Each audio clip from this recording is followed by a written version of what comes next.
اللہ کی عبادت میں ابھی اللہ ولی الذین آمنوا کے مرحلے میں ہوں. اللہ کی عبادت میں جو لوگ سست ہوتے ہیں نا، اس کی 4 وجوہات ہیں. دیکھیے، جب تک بیماری دور نہیں ہوگی، جب تک کہ بیماری کا سبب ہم تلاش نہ کریں. بیماری کا سبب ڈھونڈ لیجئے، خود بخود بیماری ختم ہو جائے گی. میں بیماری کا علاج جب ممکن ہے میرے لیے کہ جب میں اس کی علت کو ڈھونڈوں کہ یہ بیماری آئی کہاں سے آئی، اس کی جڑ کاٹ دوں، خود بخود بیماری ختم ہو جائے گی.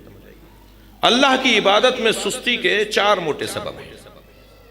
وہ سبب ختم کر دیجئے، خود بخود معاشرہ عبد الہی ہو جائے گا، بندہ پروردگار ہو جائے گا. معاشرہ عبدیت کے کہہ لیجئے کہ میدان میں آ جائے گا. سب سے پہلا سبب، تھک تو نہیں رہے، سب سے پہلا سبب جو اللہ کی عبادت میں کمی کوتاہی کا ہے، وہ عزیزان گرامی والدین کی بے توجہی ہے. والدین کی بے توجہی ہے. اب چینی زبان سب سیکھ رہے ہیں نا، سی پیک. اس کا مطلب ہے کہ دنیا کی خاطر میں کچھ کر سکتا ہوں، مگر مجھے نماز نہیں پڑھنی آتی، تجوید نہیں ہے میری، مجھے سورہ الحمد صحیح نہیں پڑھنی آتی. جس کا قبر میں مجھ سے پوچھا جائے گا اس کے بارے میں توجہ نہیں کر رہا، مگر میں چینی زبان سیکھ رہا ہوں اس لیے کہ 4 پیسے ملیں گے. والدین کی بھی توجہی ہے. والدین نہیں خیال کر رہے. او لیول اور اے لیولز کے لیے 5-5 10-10 ہزار روپے کا ایک سبجیکٹ پڑھانے کے لیے ٹیوشن کے پیسے دے رہے ہیں، مگر مولانا کو 500 روپے دیتے ہوئے 4 دفعہ کہتے ہیں کل دے دیں گے. جو قرآن پڑھانے آتے ہیں نا مولانا، انہیں کہتے ہیں کل دے دیں گے، پرسوں دے دیں گے. وہ بیچارہ 4 دفعہ مانگنے کے بعد پھر مانگے گا بھی نہیں، مگر ایسا بھی ہے کہ وہ پھر آئندہ دل سے پڑھائے گا بھی نہیں. ایک صاحب مجھ سے کہنے لگے ہمارے یہاں قرآن کے قاری نہیں ملتے. میں نے کہا اس لیے نہیں ملتے کہ ہماری توجہ نہیں ہے. ابھی آپ اعلان کر دیجئے کہ ہر قاری قرآن کو، ہر مدرسر قرآن کو ایک بچہ پڑھانے پر 5,000 روپے ہدیہ دیا جائے گا. شاید ہر گلی میں، ہر گھر میں ہمیں قاری قرآن مل جائے. جی نظام ہے نا اللہ کا، پیٹ لگا ہوا ہے نا، بجلی پانی گیس کا بل آتا ہے نا، گاڑیوں کا خرچہ ہوتا ہے نا.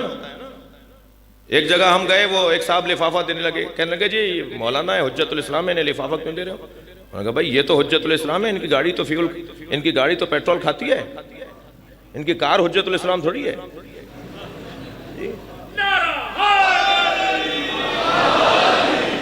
قرآن پڑھانے والوں کا حال دیکھ لیجئے آپ، بیچارے ملیں گے کیوں ملیں گے وہ جب ان کو ہم کچھ دے نہیں رہے. والدین کی بے توجہی ہے. تو کچھ تلخ باتیں اگر لگ رہی ہوں تو مجھے کچھ دیر کو معاف کر دیجئے گا.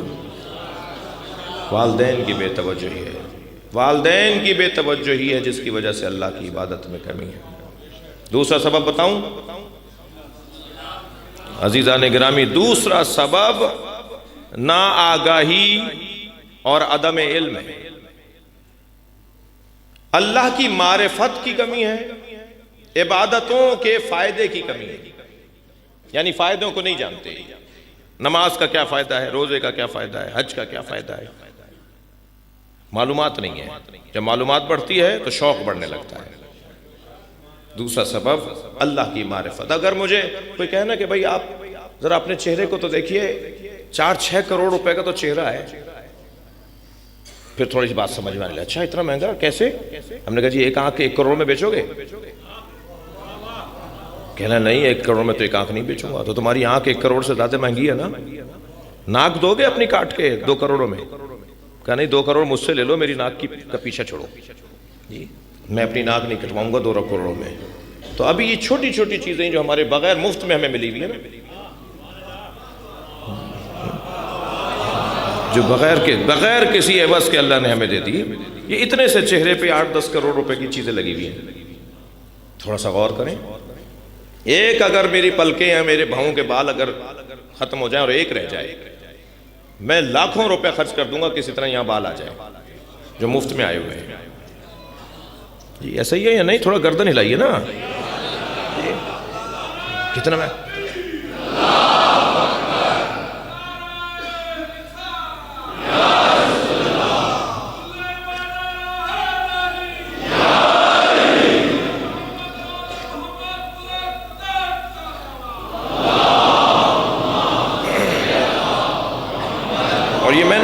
یہ میں نہیں کہہ رہا، قرآن کہہ رہا سنوريهم آياتنا في الآفاق وفي أنفسهم.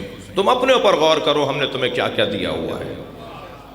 میں صرف اپنے اوپر غور کروں تو اربوں خربوں روپے کا تو یہ مفت میں اللہ نے بدن دیا ہوا ہے. حق نہیں بنتا اس کا کہ اس کا شکریہ ادا کیا جائے, اس کے سامنے حاضری دے دی جائے, اس کا حق نہیں بنتا جی. اور یہ تو وہ نعمتیں ہیں عزیزان گرامی کہ جو مجھے نظر آ رہی ہیں, جو سامنے کی ہیں, روزانہ دیکھ رہا ہوں. مجھے تو سب سے بڑی نعمت کی وجہ سے اللہ کا شکر ادا کرنا چاہیے, وہ نعمت عظمی الہیہ ولایت علی ہے.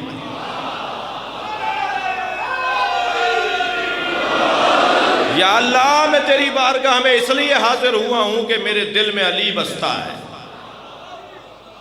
نعمت عظمی پروردگار.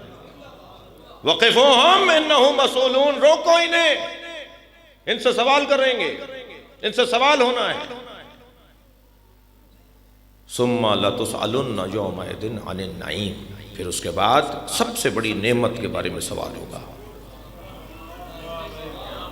حضرت ابو حنیفہ کو بلا لیا میرے معصوم امام نے. ہم نے سنا ہے تم اس آیت کی تفسیر یہ کرتے ہو کہ اللہ ہم سے قیامت میں روک کر پوچھے گا کہ میں نے تمہیں پانی دیا, کھانا دیا, کپڑے دیے, لباس دیا, گھر دیا, یہ نعمتیں میں نے تمہیں عطا کی, سوال کا جواب دو کہاں خرچ کی ہیں نعمتیں. فرمایا حضور یہی نعمتیں ہیں جن کا سوال قیامت میں ہوگا. حضرت نے فرمایا قرآن میں اللہ نے تمہاری رہنمائی نہیں کی کہ ان تعدوا نعمت اللہ لا تحصوها, تم اللہ کی نعمتوں کو گننا بھی چاہو گے تو شمار نہیں کر سکتے. تو جنہیں ہم شمار نہیں کر سکتے ان کا حساب کیسے دیں گے؟ جب گنتی میں نہیں آ سکتی تو ہم ان کا حساب کیسے دیں گے؟ کہنے لگا پھر کیا فرمانے لگے کیا مطلب ہے پھر اس آیت کا؟ حضرت نے فرمایا ہم اہل بیت کی محبت وہ نعمت ہے جس کا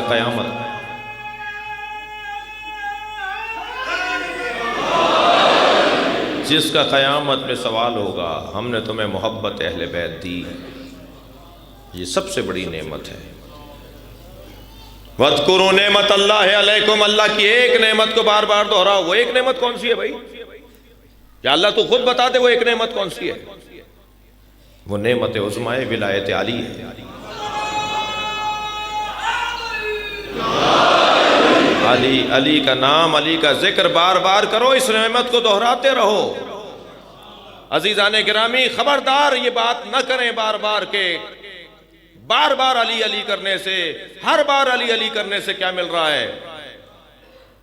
نہیں عزیزو, جنہیں مل رہا ہے انہیں پتہ ہے, جنہیں نہیں مل رہا وہ گلا کر رہے ہیں. الحمدللہ الحمدللہ مولا علی کا ذکر ہمیں بہتر انسان بنا رہا ہے. میں بات کر چکا ہوں, کرتا ہوں مختلف زاویوں سے, مختلف پہلوؤں سے. مولا علی کا ذکر ہمیں اچھا انسان بنا رہا ہے. جو علی سے وابستہ قبیلہ ہے نا, ان کی تصویر دوسروں سے اچھی ہے, ان کا چہرہ دوسروں سے بہت اچھا ہے. دنیا آج اس بات کو مان رہی ہے کہ ان کا چہرہ دوسروں سے بہت اچھا ہے. 56 اسلامی ممالک میں ایک ہی ملک تو ہے جہاں علی و ولی اللہ کی آواز آتی ہے, سرکاری سطح پر, ریاستی بنیادوں پر. جی آپ دیکھیے ساری دنیا کے مسلمانوں میں اچھا چہرہ انہی کا ہے. جی سب سے اچھا چہرہ انہی کا ہے, سب سے چہرہ آپ کا ہے, سب سے اچھا چہرہ آپ کا ہے. جی ہماری تو چال بتا رہی ہوتی ہے کہ علی کا چاہنے والا جا رہا ہے, ہمارا حلیہ بتا رہا ہوتا ہے اہل بیت سے وابستہ ہے, ہمارا رویہ بتا رہا ہوتا ہے ہم اہل بیت سے جڑے ہوئے ہیں. مجھے اس ملنگ سے تو ویسے ہی بہت پیار ہے جو گلی کوچوں میں مولا کا نام لیتا ہے. جی الحمدللہ الحمدللہ. آج بھی پاکستان کی سطح پر, عالمی سطح پر اگر آپ وزن کریں گے نا کہ کون زیادہ بہتر مسلمان ہے, الحمدللہ اہل بیت سے جڑے ہوئے لوگ زیادہ بہتر مسلمان ہیں. اور آج یہ ہمارا یعنی غیر شیعہ برادری جو ہے وہ بھی اس بات کو مان رہی ہے, لوگ اس بات کو مانتے ہیں. مجھ سے ایک انگریز کہنے لگا آپ مسلمان ہیں؟ میں نے کہا جی. کہنے لگے پروفٹ کے گھر والوں کو مانتے ہیں یا دوستوں کو؟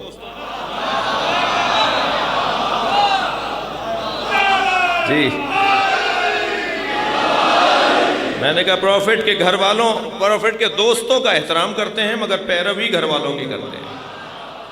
تو بے ساختہ کہنے لگا ہاں وہ جو گھر والوں کی پیروی کرتے ہیں نا وہ اچھے مسلمان ہیں۔ یہ پوری دنیا میں ہمارے بارے میں ایک رائے ہے غیر مسلموں کی۔